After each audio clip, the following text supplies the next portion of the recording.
Welcome back, everyone. How many of you have tried to get pregnant, but so far nothing has happened? Age can have a serious impact in the ability to conceive. For women ages 30 to 34, about 1 in 7 couples face infertility. Those chances get worse for women 35 to 39. That age group has a 1 in 5 chance. Then as women are 40 to 44, 1 in 4 of those couples will have a tough time conceiving. Tonight, in Making Babies, we introduce you to a couple from Florence who has faced deep disappointments because of their deep desire to have a child. To many, this is an empty playground. For 35-year-old Karen and 37-year-old Andy Kaercher, it represents an empty part of their lives.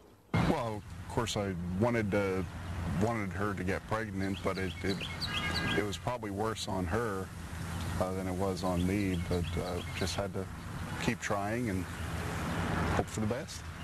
But hope wasn't working. When Karen and Andy realized they could not get pregnant naturally, they turned to science, using several different methods. He's been really good because each time when we found out that I wasn't pregnant, he's come home with Ben & Jerry's or, something like that to help me lift my spirits. Karen even used a cancer drug that produces extra eggs. Still, after 2 years, nothing.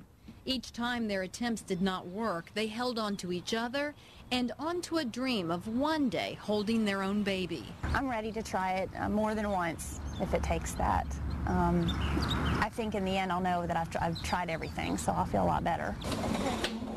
Running out of options and time, Karen and Andy went to the Advanced Fertility Institute in Lexington for their next and possibly last attempt to get pregnant. Didn't really have any other choice. That's kind of the last straw for us.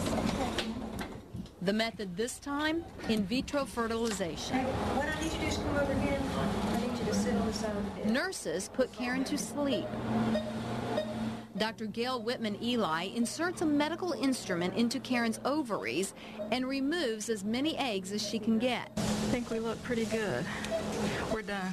Okay. Well, it's successful as far as getting the eggs. Now we still have to get the eggs fertilized, and then they have to grow in culture, and we have to get embryos, and then we have to put the embryos back in. So she's got a lot of steps, but from this point, she has a real good shot. 15 eggs? Wow, that's great. 3 days later, Karen and Andy are back at Advanced Fertility. This time, the now fertilized eggs are reinserted. Karen is awake, her husband by her side. Okay.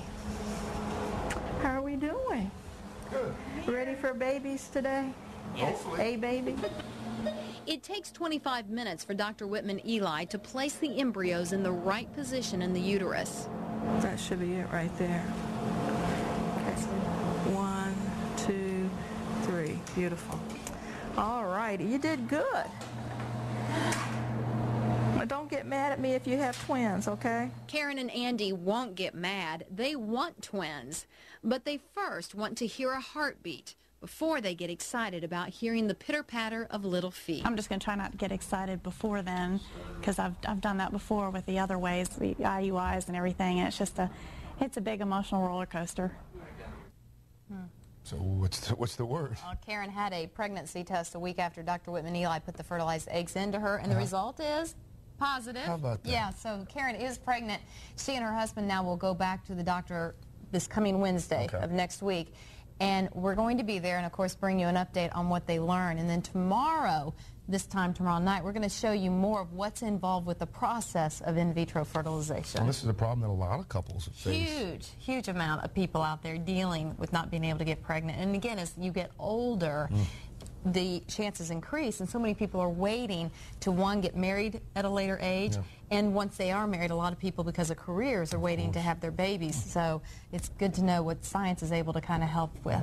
Looking forward to it tomorrow night. Good.